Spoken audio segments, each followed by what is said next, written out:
One. Hi, everyone, and welcome to the 105th episode of the Atlas Society Ask. My name is Lawrence Olivo. I'm the associate editor here at the Atlas Society, the leading nonprofit introducing young people to the ideas of Ayn Rand through creative ways like our Atlas University seminars, graphic novels, and creative social media content.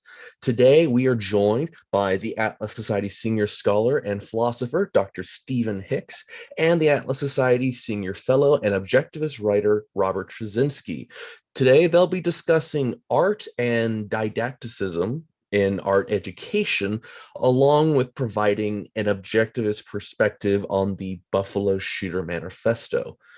As always, please feel free. We encourage you to post your questions in the comment section, and we'll be sure to cover as many as we can. But to start things off, Rob, talk to us about art. Okay, great. So what I want to talk about in the sort of tie-in to current events is what I see as the prevailing school of art right now, the sort of highbrow school of art, which is that art has a didactic role, that it's political, that it has to have the right political message. And that's the most important thing. And you see that all around. The most recent ones I saw were, you have the Sports Illustrated swimsuit edition. And that's not art, but it's similar to that, where you have this idealized view of the female body, and they put a plus size model and Mae Musk, who's 72, and a woman with a C-section scar. And it's this whole political message there about accepting different body types. And that the political message takes precedence over the idea that, back in my day, Sports Illustrated was about young men wanting to see pictures of attractive, scantily clad women. Or as an op-ed in the New York Times recently, defending the idea that that actors could portray roles that were other than exactly what they were. In other words, actors should be able to actually act.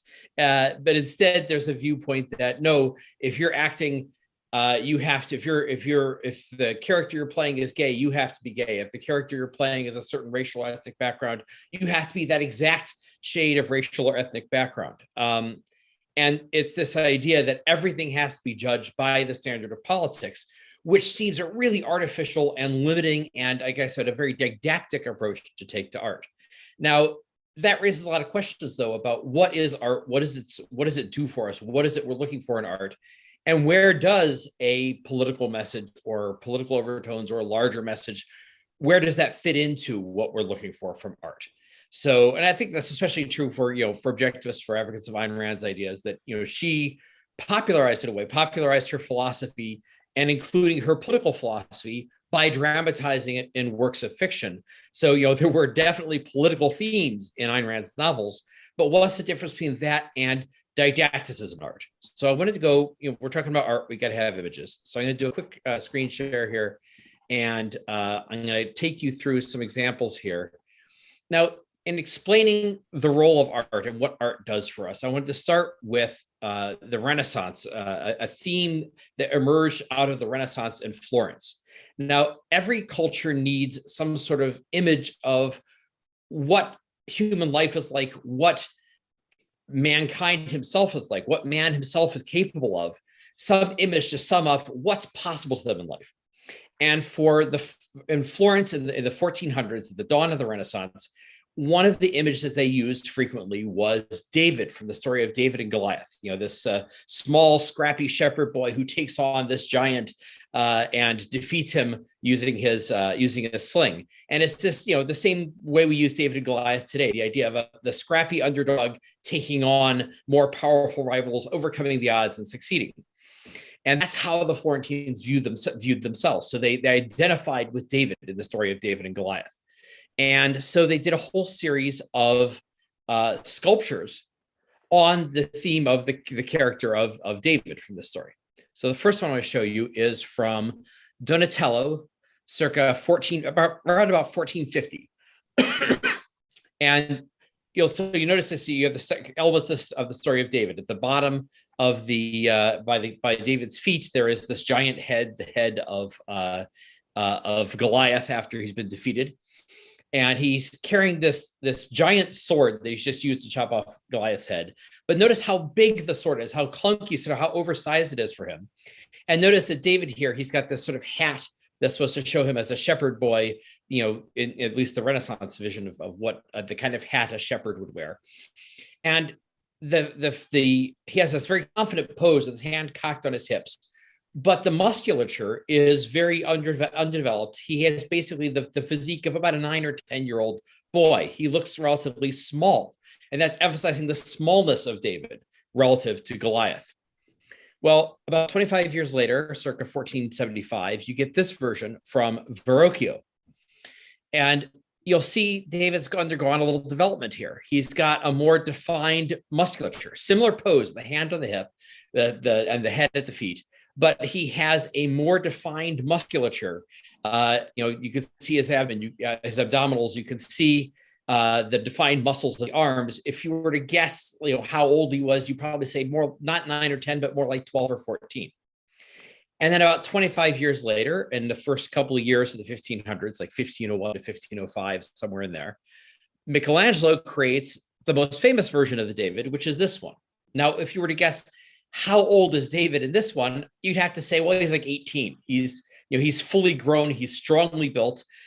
He's not as fleshed out and burly as he might be, for an older character. But he's still a youth, but he is a very strongly developed, full-grown youth. So he's, you guess him to be about 18. The strength of the limbs is very evident here, but you have the same sort of self-confident pose that you've had in the previous ones. But the self-confidence is backed up by a greater degree of physical strength and capability. And so you can see in this development of these 3 different Davids that David keeps getting bigger and stronger. He has that air of cocky self-confidence, but more than that, he has more of the strength to back up that self-confidence. So you sort of see the Florentine view of themselves and of their capabilities as growing in power and stature. Now I'm going to skip ahead to one more David to help sort of round this out. This one is from Rome from about in the 1620s. So you're leaping forward a little bit, but this is Bernini's David. Now, if we've gone a whole other level up with this one. If you were to say, how old is this David? You probably guess he's about 25. He looks like an Olympic athlete. He's, the big burly guy with a strong jaw, winding up.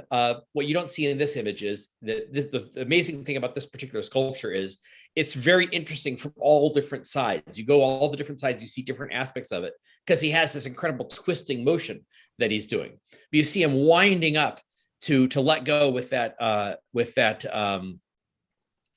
sling that he has in his hands. But you see here that he's no longer really the underdog.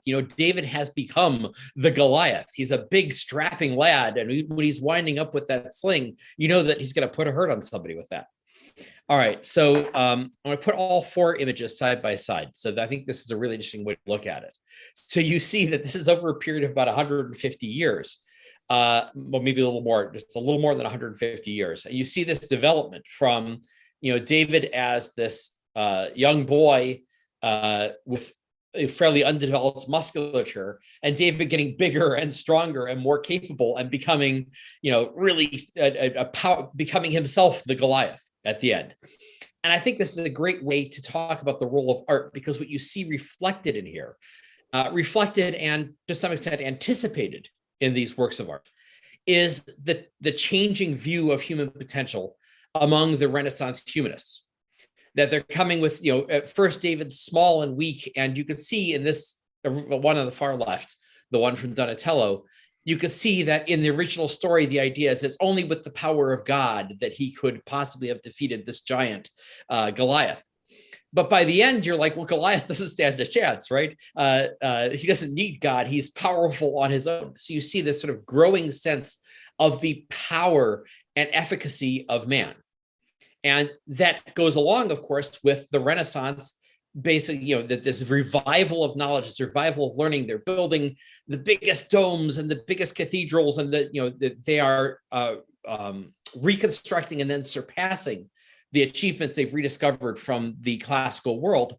So you see how this is reflecting their sense of self-confidence and the sense of the power of the human mind. So this is really Renaissance humanism, the belief in the power of human beings to think and to create and to achieve, being reflected in their artwork. Now, Ayn Rand, when she defines art, she talks about how art is a selective recreation of reality based on an artist's metaphysical value judgments. So let me break that into the two parts here.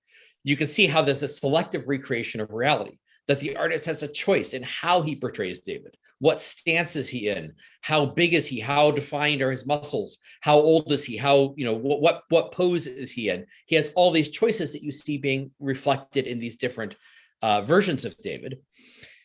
But also then those choices reflect the metaphysical value judgments. Now, metaphysical value judgments basically means your view of the basic nature of reality and of man's place in reality. And you can see how the choices made by these artists are reflecting this greater sense of the power and confidence and efficacy of man that reflects the Renaissance culture that is producing these works. Now, personally, by the way, I like the Michelangelo David the best. I find the Bernini version, like many things with Bernini, to be a little over the top. He's sort of the Michael Bay action film of sculptures. Lots of special effects, very bombastic, but a little over the top. But you can see how it reflects the cultural trends going on at the time. All right, so the problem, though, how do we get to this idea? You can see there's a political aspect to this, and especially with Florence. Florence identified itself with David. Florence viewed itself as the Goliath, and actually tended to view it viewed itself as the David, and it tended to view Rome as the Goliath. So they were in this sort of political and cultural rivalry with Rome, which is a much larger city, more powerful, and they viewed themselves as the scrappy underdog. So you see that David, what David meant for them, this idea they're growing in power and their ability to take on the big bully. So there's a political aspect to it, but there's something way more than politics that's involved here. Beneath the politics, there's a whole view of what is the nature of man? What are human beings capable of? That, we can appreciate 500 years later without having to know or care about the politics of Florence in 1500. All right, but how do we get to the point of having didactic art today? Well, first thing that happens is after these great achievements of Renaissance art tends to disappear. You have modernism comes in. And so Immanuel Kant, the philosopher that we objectivists like to blame for everything, who actually is responsible for a lot of bad things happening, he comes up with a theory that says, well, the essence of art is, it doesn't really matter what you're portraying, that your recreation of reality. So Ayn Rand talked about this being a selective recreation of reality. Art imitates life. He says, no, that's not important. What it is you're portraying isn't important. All that's important in art is the arrangement of lines and colors. And if we just, that's the real essence of art, and everything else is secondary and unimportant. And that idea starts to get he comes up with that in the late 1700s, early 1800s. That idea starts to get put into practice by the end of the 19th century. And I want to show you an example of that, of how we get to modernism in art. So this, I had one more. I might return to that, but I don't want to get to that. This is from, circa, I think around 1909, from Piet Mondrian, Dutch painter. And he's starting to break down. It's a portrait painting of a tree, and it's recognizable as this sort of withered, gnarled tree. But you see that he's starting to break it down into blocks of line and color. And he continues to do that in a whole series of paintings for over a couple of decades. So here's the next version. You see that it's still recognizable as a tree, but it's being broken down more into constituent parts of lines and blocks of lighter or darker gray. That's around 1911. Around 1912, he does this one. You see he's taking the next stage. It's just lines and blocks of color. And then this is around, I think, 1913 that he does this one, maybe 1913 or 1918. He does this, middle of the 1910s. He does this one where you see he's gone completely. There's no recognizable tree at all. You've gotten rid of the thing that you're painting, the thing in reality that you're trying to recreate, and you've just got the lines and the colors. And then, of course, that brings us to, this is by 1930, you get this, which is what Mondrian's famous for. He's gone all the way to saying, no, we just have these big, thick, black rectilinear lines, and then blocks of bright primary colors in between them. And you can see the whole development. I found this great image online where somebody laid out the whole development. So this is all, the one on the left is, the upper left is 1909. The one on the lower left is sometime in the late 1920s. So you can see how over a period of about 2 decades, he starts with, here's a tree, here's a more, a tree broken down into lines and blocks, and broken down even more, and then broken down so it's not even recognizable. And then it's all just lines and blocks of color. And that's this process that you get. And this is basically in encapsulating the whole process of representational art being abandoned in favor of modernism. Now, this is called abstract art. This version you get in the lower right is called abstract art because you're abstracting away from anything that you're actually any reference to facts of reality, any reference to something in real life that you're representing. But it's abstract art in a weird kind of way. So I want to talk about what I mean by abstraction here. So to do that, I want to use another painting. This is The School of Athens by Raphael, 1600s. And in this, he represents all the great philosophers and scientists of ancient Greece all together in one place. And in the center, you have Plato and Aristotle. And I'm pulling out Plato and Aristotle here because it shows us 2 different versions of abstraction, one of which is at the basis of Michelangelo's David, and one of which is at the basis of this modernist painting that we get from Mondrian. So Aristotle, you see famously on the right here, he's gesturing outward to this world. And the idea that you gain abstractions by observing the facts of this world, by observing concrete things in this world. And then the abstractions are there to capture the essence of, to help you understand the facts of this world. And that's the version of abstraction that you see in something like Michelangelo's David. He has an abstract message about the nature of man that he's conveying to you, but he's conveying to you in the form of, by means of, representing a concrete thing in the real world. Whereas Plato on the left here is pointing upwards to the realm of pure forms, to the realm of pure abstractions. And in Plato's philosophy, he said, the way you form abstractions is by ignoring, by not being distracted by observation of concrete things in this world, by going into a realm of pure abstraction. And that's how we get to something like Mondrian, where it's abstract, but in the sense of having no reference to anything in the world. The problem with that is it ends up kind of being boring and meaningless. And art, despite all this talk about being abstract, this art has really nothing to say. So you end up with things like, this painting by Vasily Kandinsky, one of the great modernist painters. Well, what's the message of this? What does this have to say about the nature of the world? What would this do for you in terms of understanding human potential? Well, it doesn't really convey anything. Or this one from Jackson Pollock, circa 1950, I think. We call him Jack the Dripper. He's got, it's just drips of paint on a canvas. It's give you a vague mood from the colors, but, it actually kind of looks like maybe the graining in a slab of marble. It doesn't have any particular message about the nature of man, the nature of the world. And you get, this is famously lampooned by Norman Rockwell, that you have the connoisseur. This one's actually, the painting is called The Connoisseur.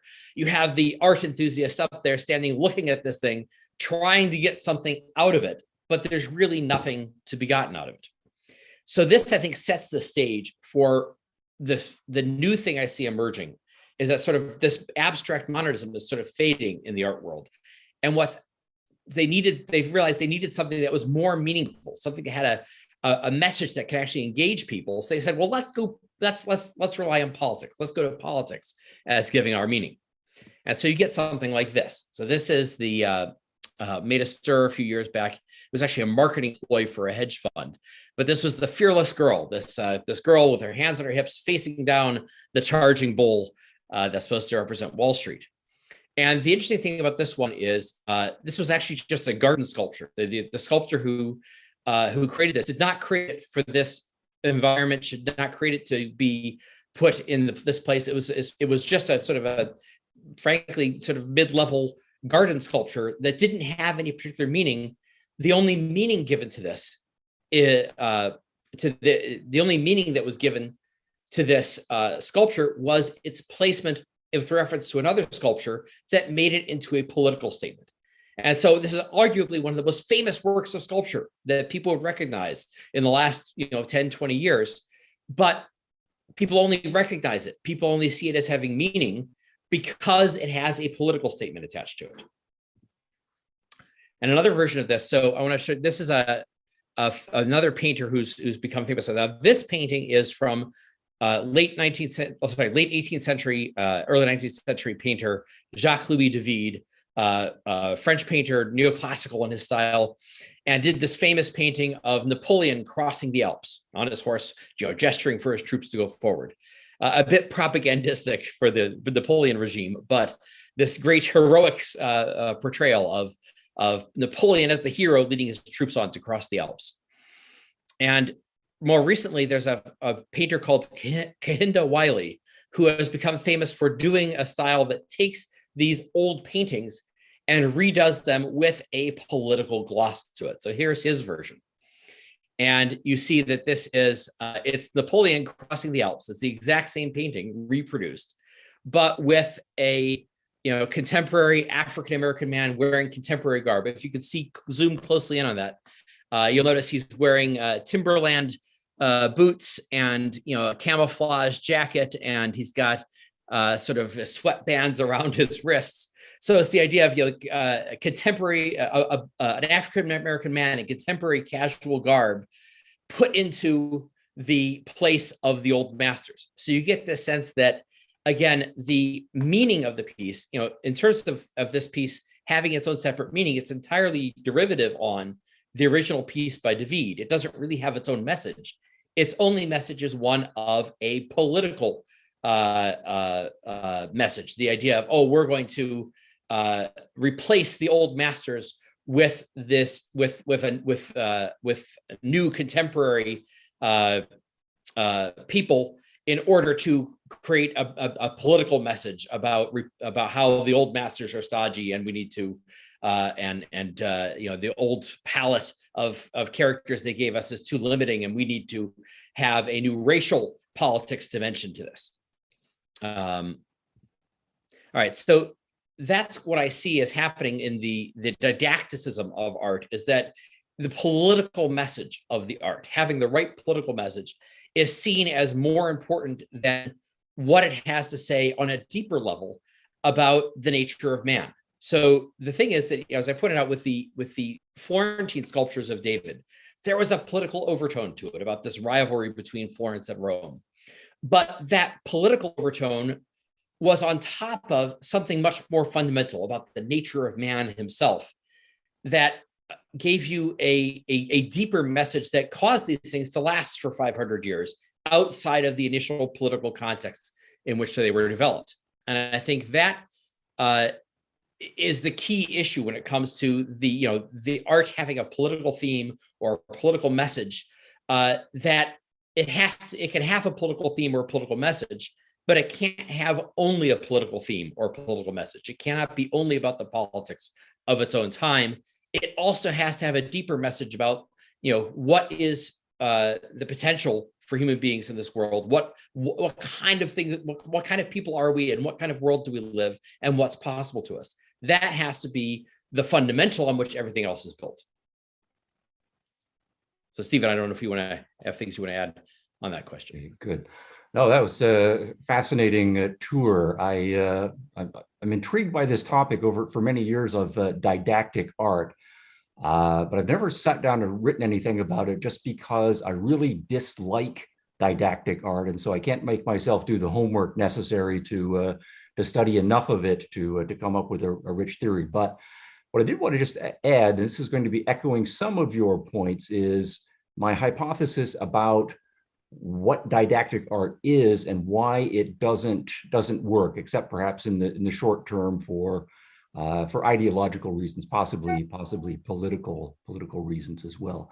And I think the wrong way to think about it is to say that didactic art concerns itself with politics, and so the way to escape the dangers of didacticism is just by not including politics in your work. I don't think that's the right way to do it. So I think your approach is better. It can, art is a value-laden enterprise, and it can be about any value: human nature, romantic, religious, political, metaphysical, and so on. So I don't think we want at all to say there are some subjects that if you treat them, that makes you a didactic artist or a lesser artist, that you only have to restrict yourself to certain themes. I think any important value theme, political, religious, romantic, metaphysical, cognitive, and so on, can be the subject of art. But then there's a difference between people who can integrate the politics into their art well, and those who end up being second raters, or they're not really interested in the artness of it, whatever that is, and that's where the failing is. So, and this also then ties in with what you were talking about with the Renaissance artists, which of course was a great era, and I agree with you. I like the Michelangelo version the best. You know, he's like the greatest sculptor of all time in my book.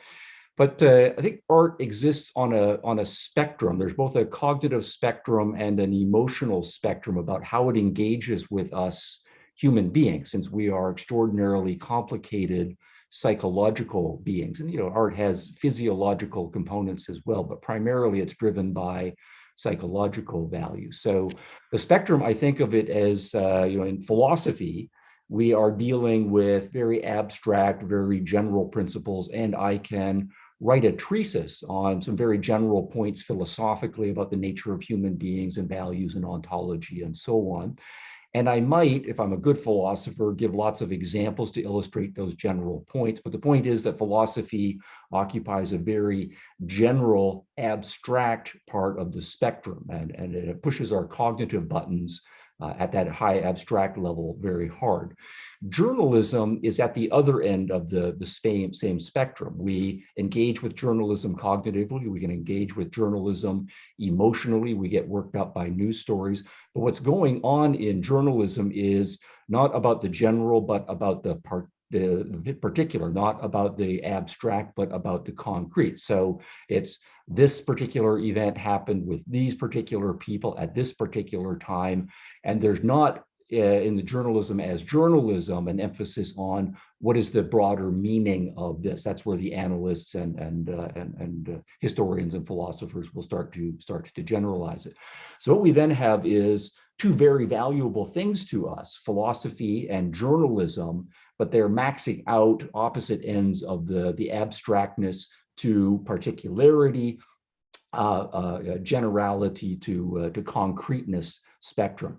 And I think the way art works is by, in one sense, occupying a middle sense there. It is occupied with the general abstract principles, the same ones that the philosophers are occupying themselves with, but they're also dealing with concretes. And so they make particular characters, and they have those particular characters with particular values and particular relationships engaging in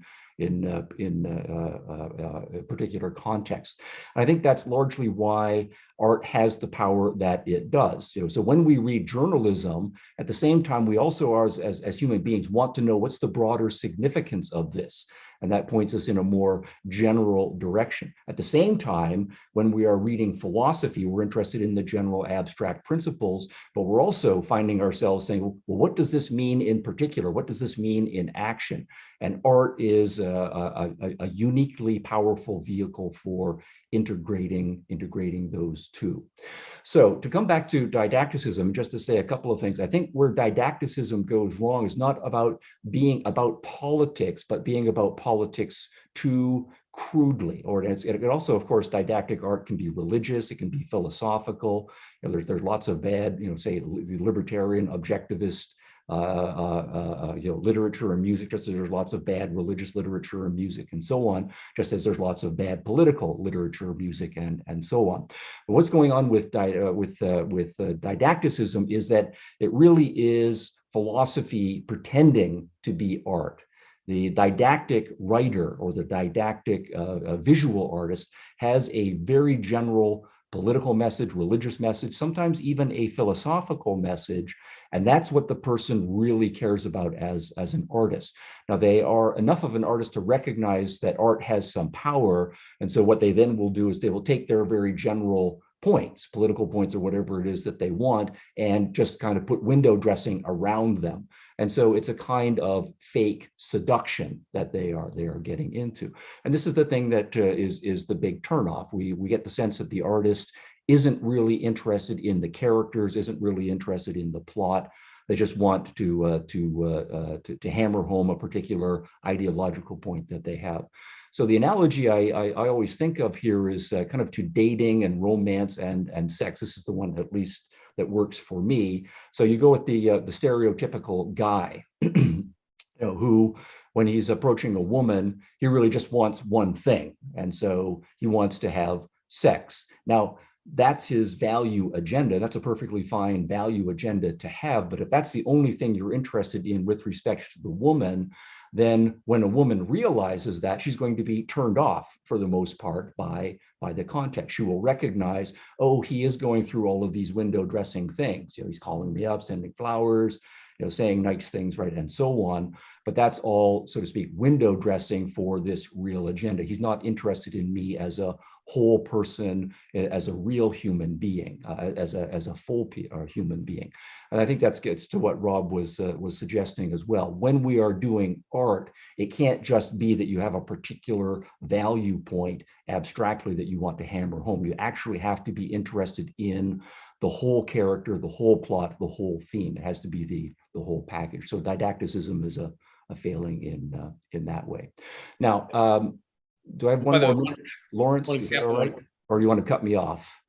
I was going to say, Rob, if you want to do a quick touch point on that, you're good. We're moving into the second half, but there also is one question that I'd like to get your thoughts on. Okay, so, Rob, good. go ahead. All right, I'll pause on that and say. Very quick thing to add on that, which is, so a great example I like to use is Giuseppe Verdi, the great opera composer. A major theme in his works was the Risorgimento, the reunification of Italy in the middle of the 19th century. Big cause that he was very dedicated to. But of course, we watch Verdi's opera now, and most of us have no knowledge, and we don't care about the Risorgimento. It's old news. It's way in the rearview mirror, because there was so much else that was in his operas that is worthwhile. And so I also like to think that Ayn Rand's novel The Fountainhead is, on the one hand, it's kind of about America during the red decade of the 1930s and the vogue for socialism. That's where Ellsworth Toohey comes from. But 100 years from now, 200 years from now, people will read it for the character of Howard Rourke. They'll read it for the characters and for what's embodied in those characters. That has to do with way more than just what's the context of the red decade in the 1930s. And I think that's the difference. Yeah. Great. There is a question that I'm going to have y'all ask, and then we'll go to the second topic. This is from our founder, Dr. David Kelly. He asks in the comment here, it seems to me that postmodernism in art had two core themes or goal. One, turning to political correctness as content, Rob's main point, but two, the destructive trashing of standards represented by the recent revision of David's Napoleon. Thoughts? Well, actually, so I want to say it's actually I reviewed that the Kehinde Wiley's work is interesting because it's kind of the opposite of that, is that he actually went out and acquired all of these skills of representational painting. He can actually credibly imitate the old masters in terms of technique. And so part of what I'm seeing is that this turn to didacticism in art is partly a way that technique and representational technique is creeping back in and being accepted again, but it's being accepted again only so long as it's subordinated to, well, you have the right political message. That just representational technique so that you can make beautiful paintings of people or landscapes, that's not respectable yet anymore, at least not yet. What's respectable is it's okay to have this highly developed technique so long as you're using it for a correct political message. No, I think David's observation is right. Postmodernism first is an emptying out of anything positive.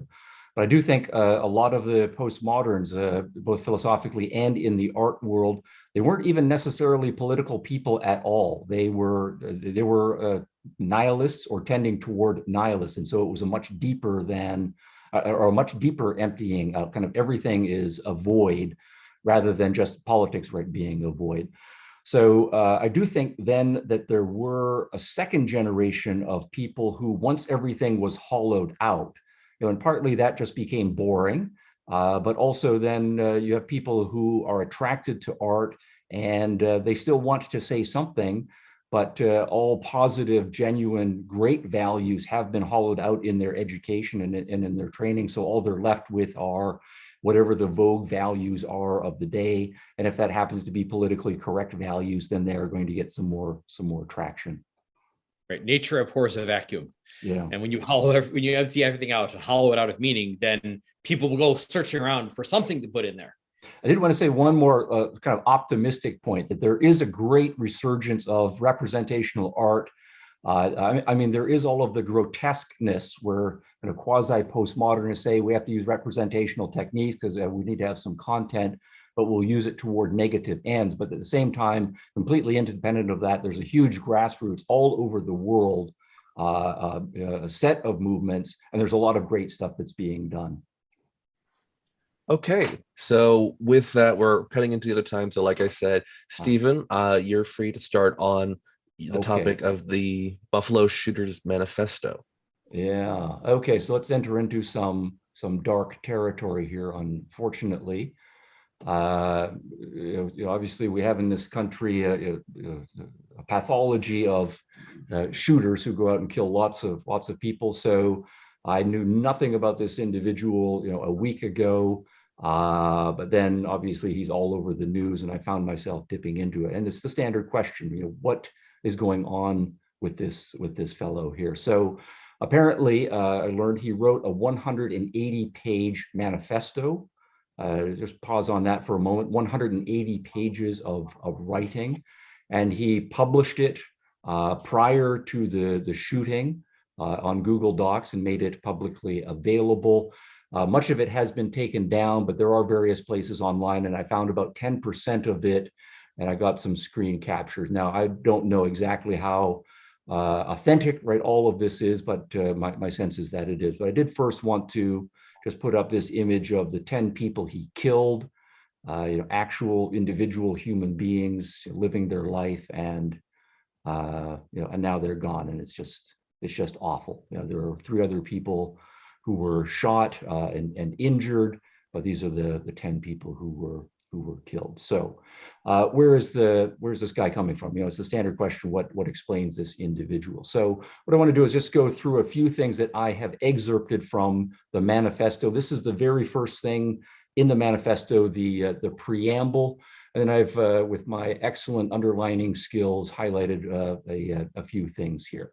So what are his occupations and preoccupations? And right off the bat, he says it's the white birth rate and replacement fertility value. So he's focused on racial/ethnic demographic trends, and he's worried that there's not going to be enough white people, however he defines that, in the world, and that people in other racial/ethnic groups are reproducing at a higher rate. So that's right off the bat singled as the number one thing that he says coming out.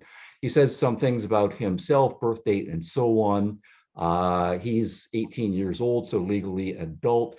But I found this interesting, that he says, I am the sole perpetrator. So a point about responsibility. He's not going to shirk what he is doing. He's not going to say that other people made him do it, and so on. I am doing this, and I am the only one who's doing this. I found at the bottom this, he's a high school graduate, and he graduated with a Regents Diploma. This is in New York State with advanced designation. I didn't know quite what that meant, so I looked it up. You can graduate from high school in New York State. And in many cases, obviously, depending on the school, that doesn't mean very much. But Regents Diploma is a special extra amount of work a student can do. Only the best students will attempt it. And it involves, as it says here, you have to take a certain number of additional courses. You have to take them at a higher level, and you have to pass what are called 7 Regents exams. And so this young man did all of that. And not only he did all of that, but he got the advanced designation, which is to say he scored high in all of that. Now that strikes me as significant, because one of the issues always is about the intelligence and sanity and informedness of the people who are engaged in these kinds of acts. Another screen point here. This is now on about the second page of the manifesto. And I need to move something here so I can see it a little better. Sorry about this. Found this striking. The truth is, my personal life and experiences are of no value. I am simply a white man seeking to protect and serve my community, my people, my culture, and my race. Now, what's interesting about that is who he is in his self-description here is not as a personal individual. He's saying those things don't have any value whatsoever. And all of the others are group designations, right? What we might elevate to kinds of collectivisms, right? I am here to serve my community, serve my people, to serve my culture, to serve my race. I am simply a vehicle through which those values are pursued. And it's not just that I have lesser value, right? He does say no value for me as an individual. Then a long list. He chooses rhetorically to pretend that he is engaging in Q&A or question and answer with himself. So all of the usual things. Are you a Christian? He says, no, I don't think there's an afterlife, but he does say he accepts and practices certain Christian values. Are you a fascist? Yes. Are you a white supremacist? Yes. Are you a racist? Yes. Are you intolerant? Well, sure. There's a little bit more hesitation here. But then interestingly, are you an anti-Semite? And then for the first time, we get capital letters, right? And we get exclamation point. Yes, I am an anti-Semite, and then very strong language against Jews and wishing them in effect to go back to hell, and very demonic language. Now, in part, that's interesting because of the vehemence, right, of his self-description as an anti-Semite, but it also is interesting that doesn't pair with his description of himself as not being a Christian. One of the things we know is there's usually a strong correlation between anti-Semitism and strong religion of some way, shape, or form. Okay, so there's an interesting list. Carrying on, are you a neo-Nazi? Well, yes, I support neo-Nazism, but not with respect to any particular group. Are you a conservative? No. Rejects that label. Conservatism is, on his view, corporatism. He doesn't really say anything to my knowledge about what exactly he means by corporatism, but from some of the later things, I think we can make some guesses. He seems fine with lesbians, gays, and bis, the way he puts it here, as long as they keep to themselves and stay in their own groups. He does single out transgender people and say that he thinks that's a psychological problem or a mental illness. Now, some more political questions. Are you right-wing? Well, we have to define our terms. So he's sensitive to enough to know that right wing, left wing, all over the map. What does anybody mean by that anymore? But there's a way you could describe me as right wing if you define your terms a certain way. And the same thing holds for left wing. It depends on what the definition.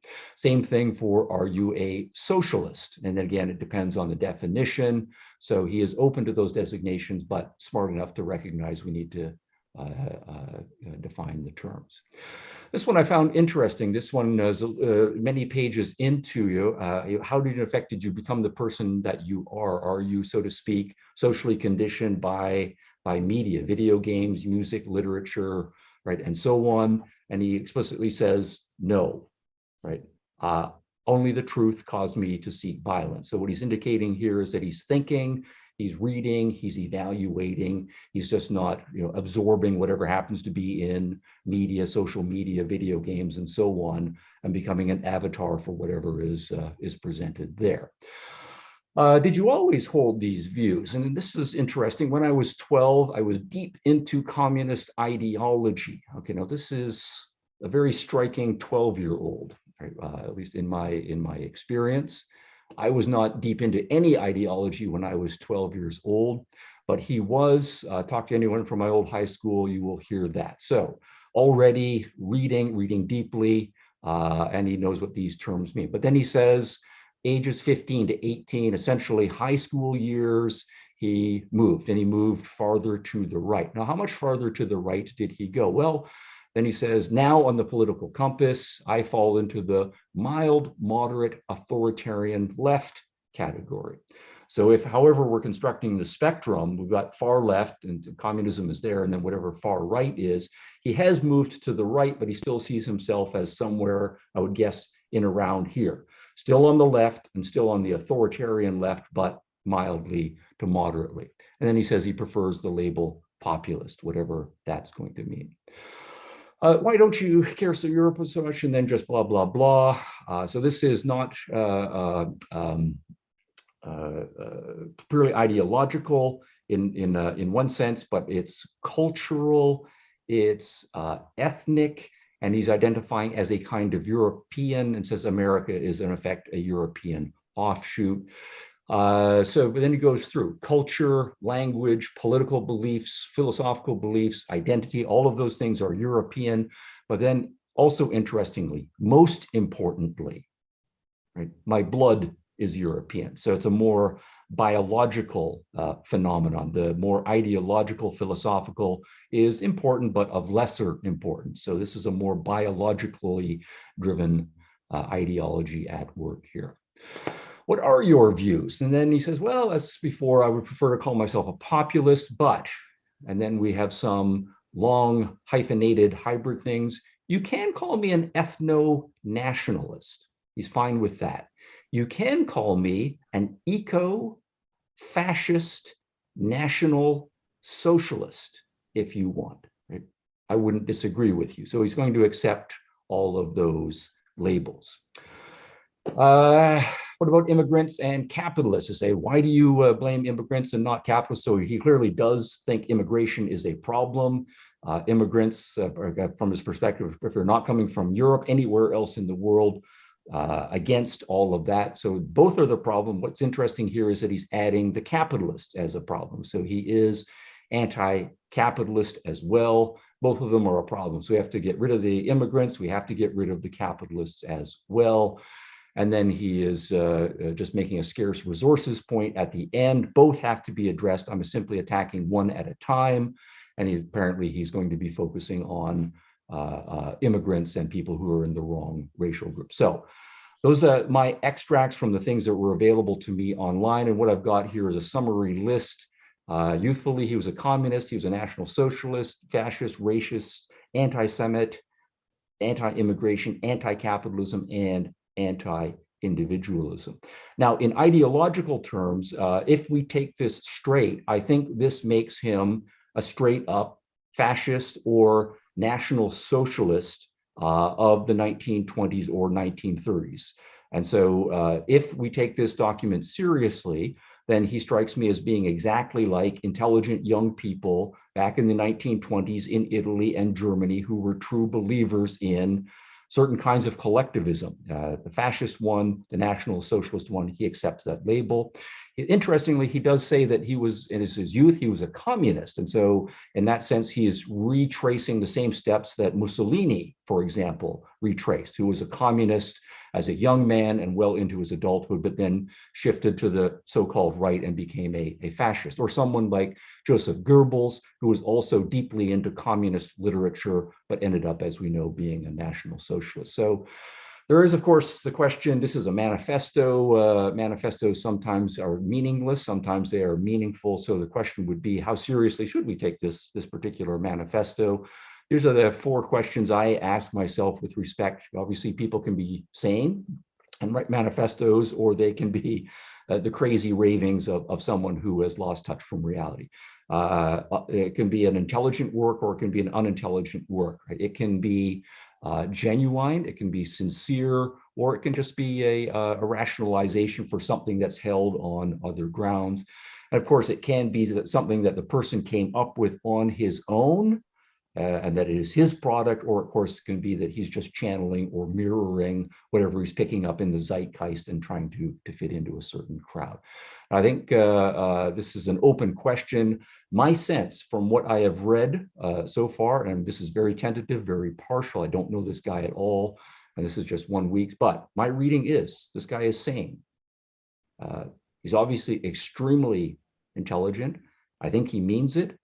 And I think he's in control. He's generating it on himself. This is his grasp of the issues. But I'm open to more data, and I'm going to be following up on this. Yeah, Stephen, I find what interesting about that is I find this guy's a beefsteak Nazi. This is the term that the Nazis used to use in the 1930s for They had a lot of converts who came into Nazism from communism, so they called them beefsteak Nazis. The idea is they're red on the inside and brown on the outside. That they were still dedicated to communism, but then they adopted the National Socialist thing.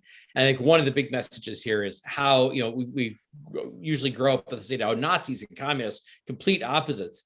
But in the 1930s, it was so common that they had a name for it that the people would move back and forth from one to the other, and how not different those two ideologies are. Yeah, I know, absolutely. That's right.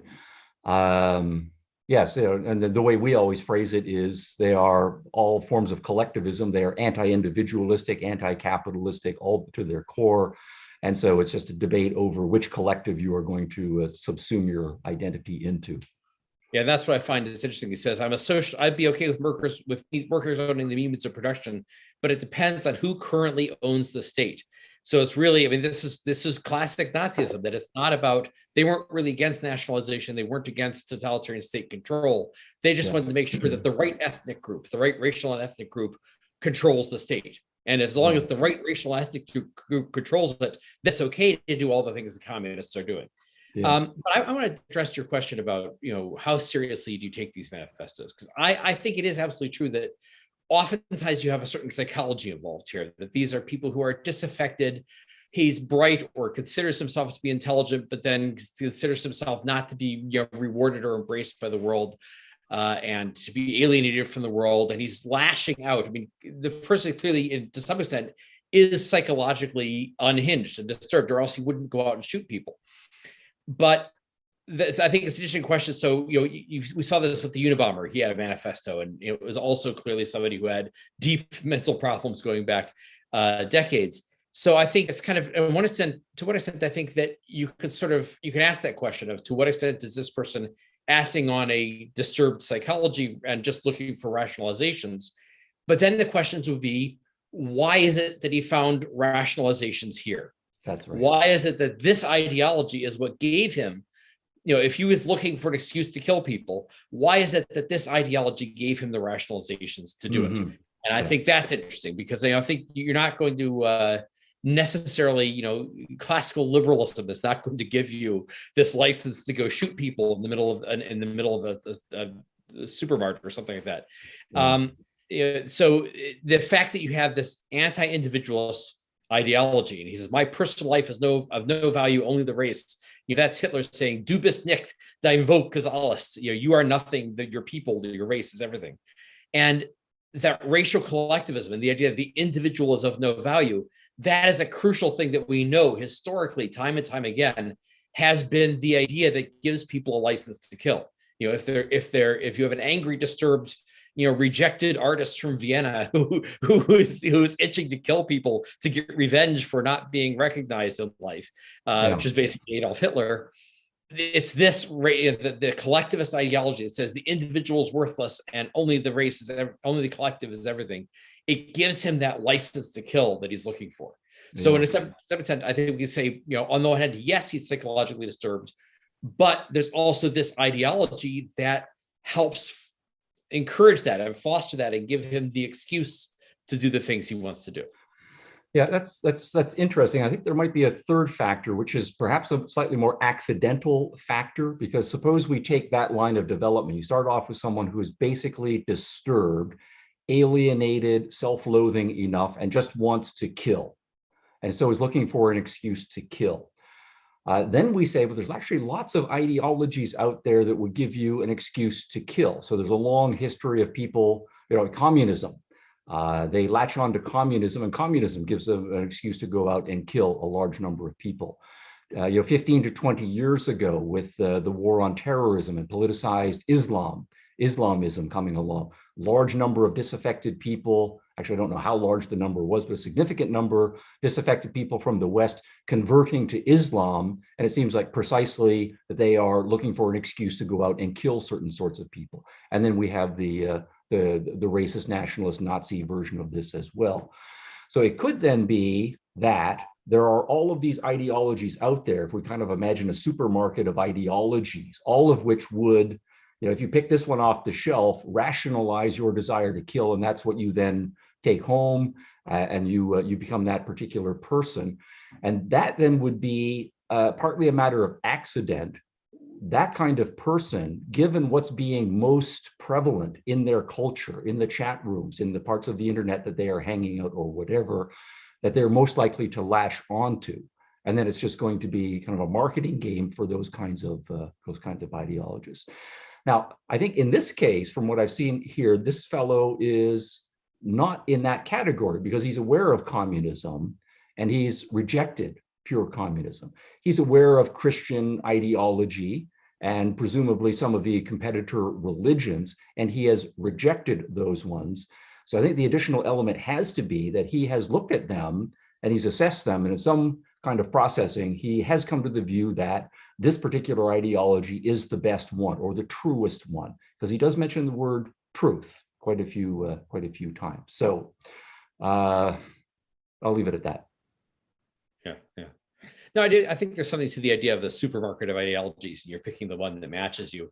And it does depend to some extent on the vogue of the age, that 50 years ago, young college kid who is angry at the world was probably more likely to become, join the Weather Underground, to become, motivated by communism. It depends, I think, partly on what is considered to be the sort of up and coming validated, right, or whatever's sexy in your generation. Yeah. Or what seems plausible to your generation, what a lot of people think sounds plausible to them. And I think communism sort of is past its sell-by date.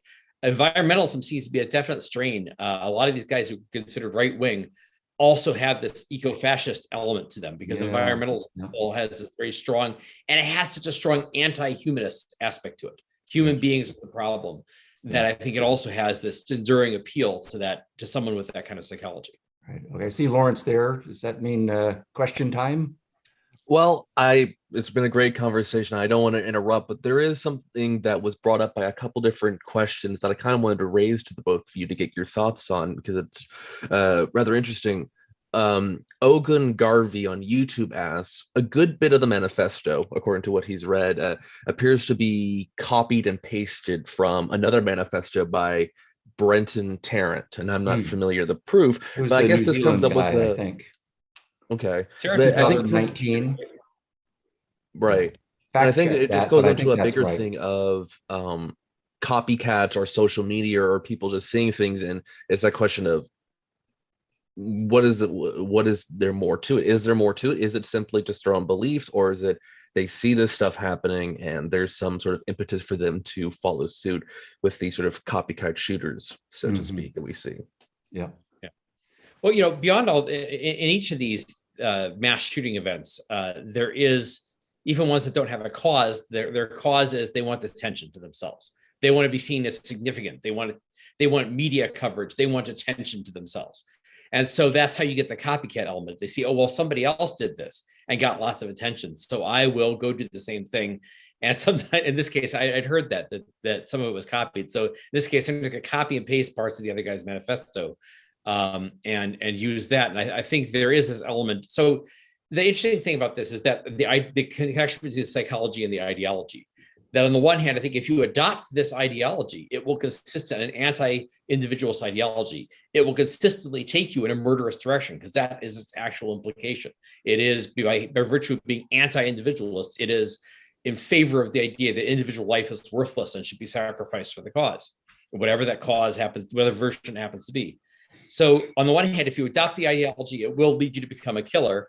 On the other hand, those ideologies tend to attract people who have that murderous psychology, that sort of personal rage against the world, psychologically to begin with. So it's this sort of, it's a chicken and the egg question, or maybe it's just a vicious cycle, would be the best way to put it, is it gets started either from the ideological or psychological end, and the psychological and ideological aspects, feed off of each other. Yeah, absolutely. Yeah. No, in my personal life, when I was young, I've known any number of young people my age who were, normal, well-adjusted, Canadian kids, but they did become radicalized from what they read. And so their psychology changed consequent to what they were reading in university and beyond. I did another, just kind of an open question at this point. I think 11 of the 13 people who were shot were Black and 2 were white. So he did intentionally go into a Black neighborhood in Buffalo. And so it is interesting, of all of the things that he is against. He's against immigrants of all sorts. He's against capitalists. He's against, Semites, and so on. Why this particular group first? None of them were immigrants, for example. These were, people who were Americans, born and raised. So for all of the anti-immigrant work, that doesn't seem to be his highest priority. And despite the fact that every time he talks about the Jews, it's capital letters, and he really seems to hate the Jews. He didn't go into an Orthodox neighborhood in New York City and start shooting Jews, or take a submachine gun into Silicon Valley and start wiping out capitalists, or Wall Street, or whatever. So again, this is just a hypothesis. It might be that there's a kind of racism, and that really is his first priority, and he's going after them. But that's an open question. Well, and I think this speaks to psychology versus the ideology, that it may be the psychological motive was, I hate Black people, and the and that the ideology is built on top of that to rationalize it. But that was the motive. Yeah. The other things that we don't know. Well, with that, it was a very interesting conversation. A dark topic, but it's good to have these conversations to go into it. So with that, thank you so much, Rob and Stephen, for doing this current events discussion. And thank all of you who watched and submitted questions. I'm sorry we couldn't get to all of them. We just ran out of time. But if you do have other questions you'd like to ask either of our 2 panelists today or any of our other scholars at the Atlas Society, I encourage you to check out our website, check out our events page.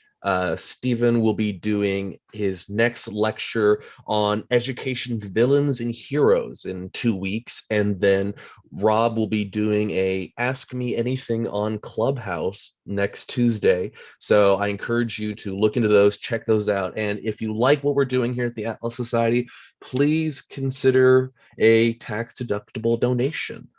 And be sure to also tune in next week here on the Atlas Society Ask, when we'll be having Spencer Jacob, a Wall Street economist, who will be talking about GameStop and the stock situation that happened last year. Yeah. So with that, enjoy your remarks, Rob. Thanks for those. Appreciate the organization, Lawrence. Bye for now.